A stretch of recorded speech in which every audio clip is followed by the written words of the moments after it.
Any average viewer who stumbles upon Phineas and Ferb might just think it's another kids show, but beneath the surface lies some of the darkest episodes in cartoon history. Today we're going to go over the darkest ones in the show. Starting with the movie, Across the Second Dimension, it starts off normal enough. The boys are singing a song about Perry. Everything's great. They build these giant platypus-shaped catapults, which they call platypults. Perry, as Agent P, is doing his agent thing, and in a classic bit of cartoon coincidence, he crashes into Phineas and Ferb's shuttlecock and sends them flying right into Doofenshmirtz's building. They end up wrecking his new other dimensionator, and instead of being mad, Phineas and Ferb are like, whoa, alternate dimensions? Cool. And they decide to help him rebuild it. This is where the darkness starts to creep in. Perry is horrified. He knows Doof is evil, but he can't blow his cover. He tries to stop them, like peeing on Doof's couch, which is hilarious, but it doesn't work. They finish the machine and step through into the second dimension,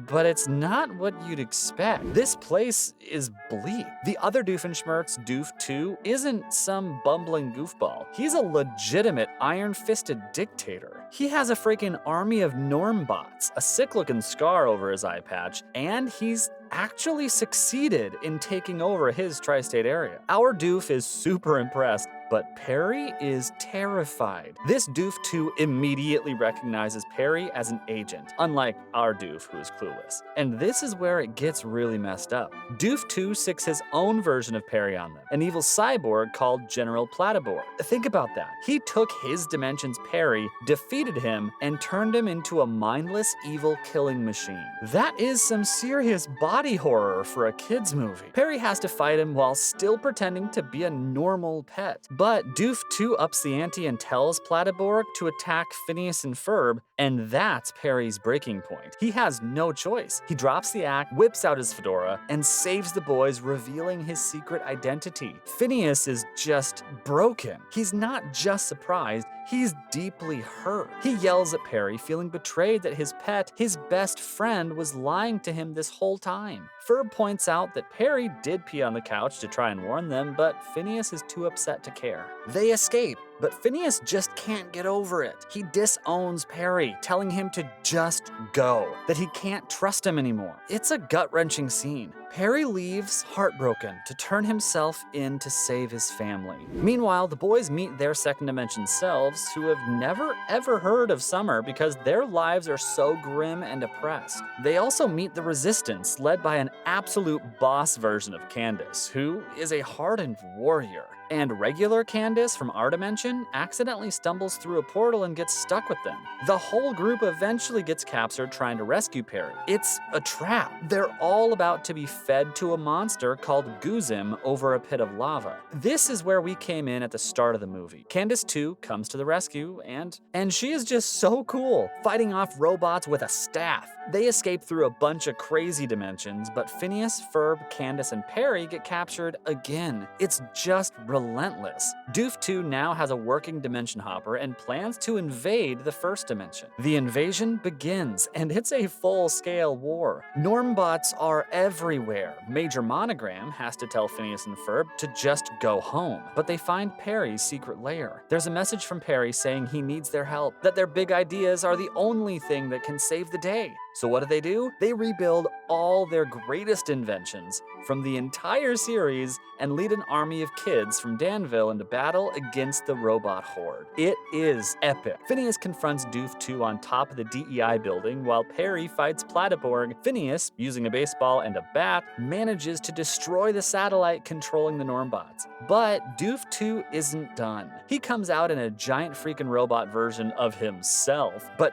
then in a perfectly Doofenshmirtz twist, our Doof shows up. He found the toy train that Doof 2 lost as a child, the thing that supposedly sent him down this dark path. Seeing his beloved Choo-Choo is enough to make Doof 2 stand out. He gets arrested in his own dimension, and the Platyborg, having been electrocuted, has the evil fried out of him and is reunited with his owners. But the ending isn't all happy. Monogram shows up and says that because Phineas and Ferb know his secret, Perry has to be taken away from them forever. The boys are devastated, but there's one last option. Doofenshmirtz's amnesia-inator. Everyone who learned Perry's secret can have their memory of the entire day erased. They all agree. Phineas and Ferb say a tearful goodbye to Agent P, knowing they won't remember him as a hero. And then, just before the machine fires, Isabella grabs Phineas and kisses him. A real, proper kiss. Phineas is shocked, happy, confused, and just as he yells, "Wait, wait, wait!" zap,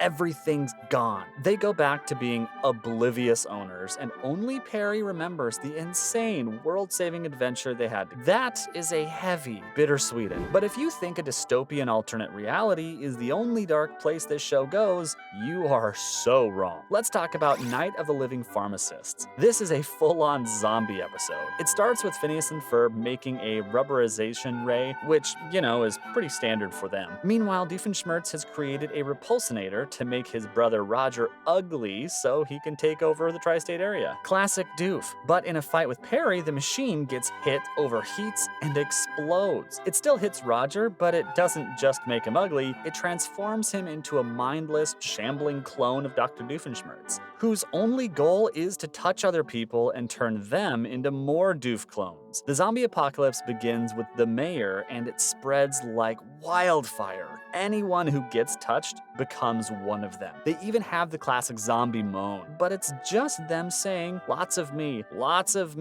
which is somehow creepier. Phineas and the gang see the horde coming and realize the rubberization they put on themselves earlier is acting as an insulator, making them immune to the touch-based infection. But it's wearing off. They have to bounce back to the backyard to recharge, but they're too late. The Doof zombies have already destroyed the machine. Buford, whose rubber effect wears off first, starts to panic. True, genuine panic. They barricade themselves in the house, and then the zombies cut the power. They cut the phone lines. They cut the water. Civilization is literally crumbling. Phineas looks out the window and sees his own parents, Linda and Lawrence, get touched and transformed. He is horrified, and then he realizes Isabella isn't with them. She stands out there somewhere in the zombie-infested city. Phineas completely loses it. He starts panicking just like Buford did. It's so rare to see him genuinely scared and helpless, and it's chilling. Perry, meanwhile, is on his own. He gets a message from Major Monogram telling him Oka headquarters has fallen. All the other agents have been turned. Perry is the last one left. He's the Omega Platypus.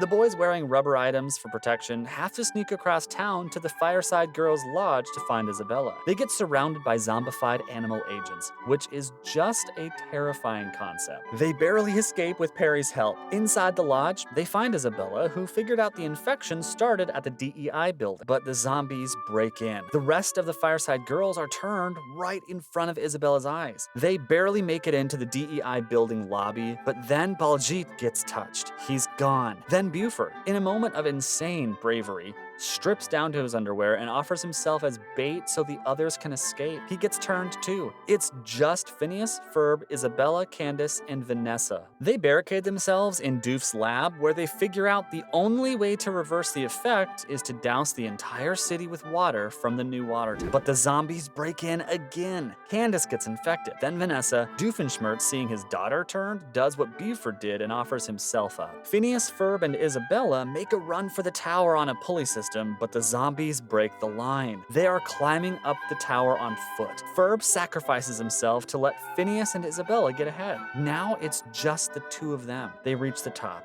Isabella, thinking it's their last moments on Earth, finally confesses her feelings for Phineas. She tells him how much she likes him, but before Phineas can even process it, a zombie gets him from behind. He shoves Isabella out of the way, getting infected himself to save her. Isabella is the last uninfected person in Danville. Alone, she manages to activate the sprinkler system just as she herself gets touched and transformed. The water cures everyone, but just like in the movie, neither Phineas nor Isabella remember her confession. They just have this vague memory of building a sprayer, and the final shot shows that while Danville is saved, the rest of the world is still overrun by Doof zombies. With the city walled off from the apocalypse, it ends on a joke with Stacy watching a movie, but the implications are insane. Okay, let's switch to a psychological horror. Phineas and Ferb get busted. This episode is messed up on a whole different level. For once, Candace actually succeeds. She shows Linda the flying car of the future today, which is really the family station wagon.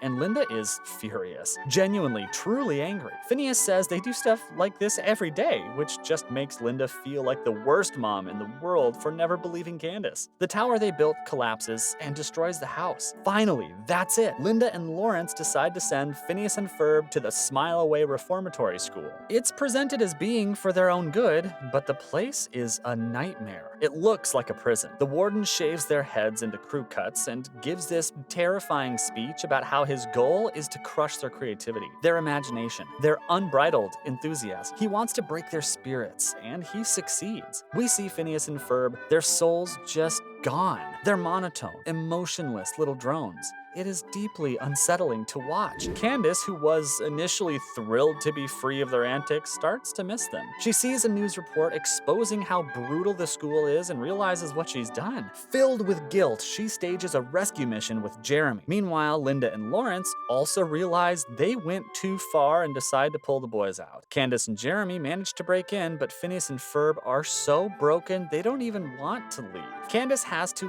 literally drag them out. There's a chase, they're cornered on a cliff edge, and Candace has a complete breakdown. She confesses how proud she's always been of them, how much she loves them, and how sorry she is. This emotional outburst is what finally snaps the boys out of their zombie-like state.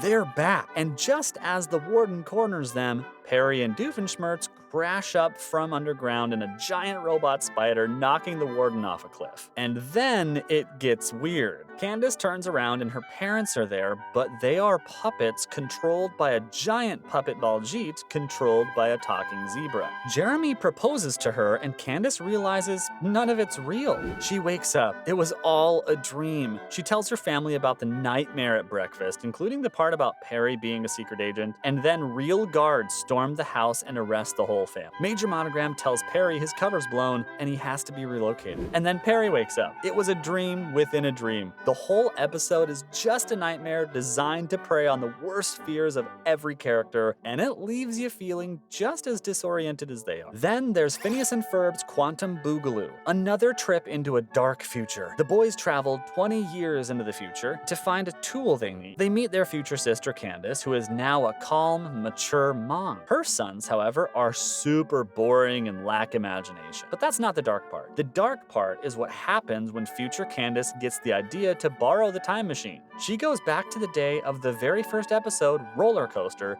and successfully busts her brothers. She then returns to her own time, triumphant, only to find she's created a dystopian hellscape. Because Phineas and Ferb got busted, a wave of overprotective parenting swept the nation. Creativity was outlawed. Swing sets were turned into hospital beds. Kids were locked away until they were adults, and because the boys were crushed, Agent P was injured in the altered time, allowing Doofenshmirtz to take over the tri-state area. Everyone has to wear lab coats and be named Joe. It's a world without joy, without imagination, without summer, and it's all Candace's fault. You can feel the horror on her face as she realizes what she's done. She has to go back in time again to stop her past self from busting the boys, creating a time paradox where she meets herself. Phineas points out that since the bad future will no longer happen, the bad future version of Candace should disappear, and she just fades out of existence. Which is a pretty dark way to go. They eventually fix the timeline, and the ending has that weirdly awkward moment where Isabella realizes she might marry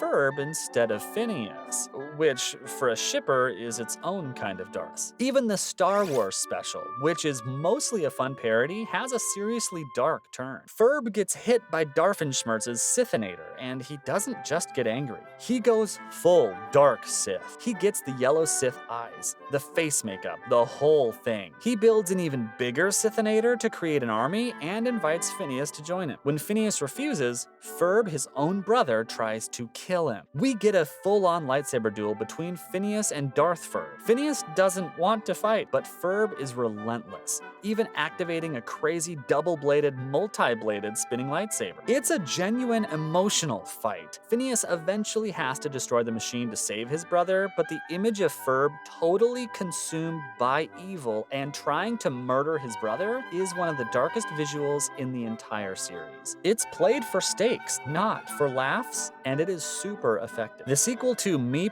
Meepless in Seattle also has some surprisingly dark undertones.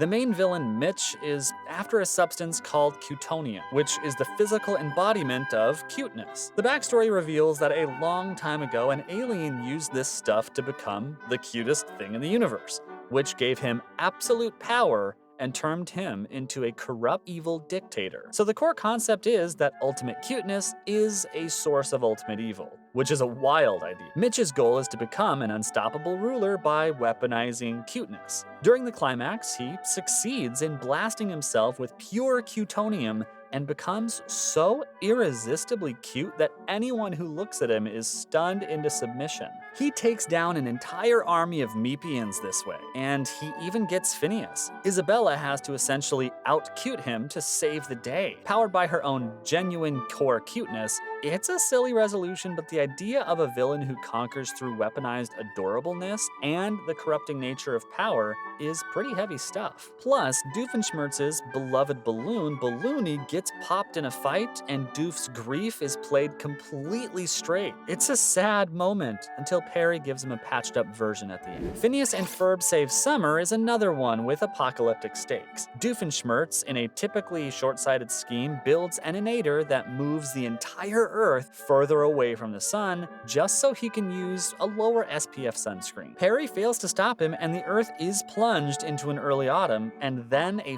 full-blown winter. But it gets worse. The other villains from Love Muffin, led by the far more competent and ruthless Rodney, see this as their chance. They take Doof's idea and build a giant version to hold the world ransom. They capture almost every single Oka agent and threaten to plunge the world into a new ice age if their demands aren't met. And they are not kidding. When one of their demands isn't met, Rodney, without hesitation, fires the machine and pushes the Earth even further away, creating a perpetual winter. Doofenshmirtz himself is horrified, realizing things have gone too far. We also see Major Monogram get fired and become homeless, living in an alley and making a hat for a rat out of a newspaper. It's a really pathetic and sad sight. The climax is a desperate race against time, with Candace having to face her intense fear of spiders in a creepy attic to replace a fuse to power the rockets that the kids built all over the world to push the Earth back. It's a global catastrophe that is barely avoided. Even a seemingly simple episode like When Worlds Collide plays with world-ending stakes. A whole planet of aliens called Whalemingos is on a direct collision course with Earth. Baljeet calculates that impact is at midnight. That's it. Global annihilation. The solution is classic. Phineas and Ferb build a colossal spring to bounce the planet away. But the threat is presented as very real. The tension of waiting for midnight, with Candace trying to bust them at the exact same moment the world might end, is a great bit of dark comedy. It's resolved pretty quickly, but for a moment, the show really dangles the possibility of total destruction. And finally, we have to talk about Summer Belongs to You. This hour-long special is an emotional roller coaster. The goal is simple: travel around the world in one day to create the longest day of summer. But everything goes wrong. Their plane crashes in the Himalayas. They get stranded, but the darkest moment comes when they're shipwrecked on a desert island. They've lost their plane, they have almost no supplies, and the sun is setting. They are going to lose the bet, and they are stranded. And Phineas, for the first and possibly only time in the entire series, gives up. The boy who believes anything is possible, the boundless optimist, is broken. He just sits on the beach, defeated, and tells Isabella he's done. He has no more ideas. Seeing Phineas in such a state of despair is shocking. It's up to Isabella to give him a motivational speech to snap him out of it. Her own emotional journey in the episode is also pretty rough. She spends the whole trip trying to have a romantic moment with Phineas in Paris, the city of love, but he is completely oblivious, focused only on the mission. Her song, City of Love, is genuinely sad and full of frustration. Ferb also gets a moment of quiet heartbreak when Vanessa, who he clearly has a crush on, leaves with her dad just as he returns with a rose for her. The episode is full of these emotional low points, which makes their eventual last-second victory feel so much more earned. They make it back with seconds to spare, and Candace finally gets her kiss with Jeremy. But if you thought that was crazy, wait until you find out what happened to every one-time character from the show. Click the video on the screen to find out.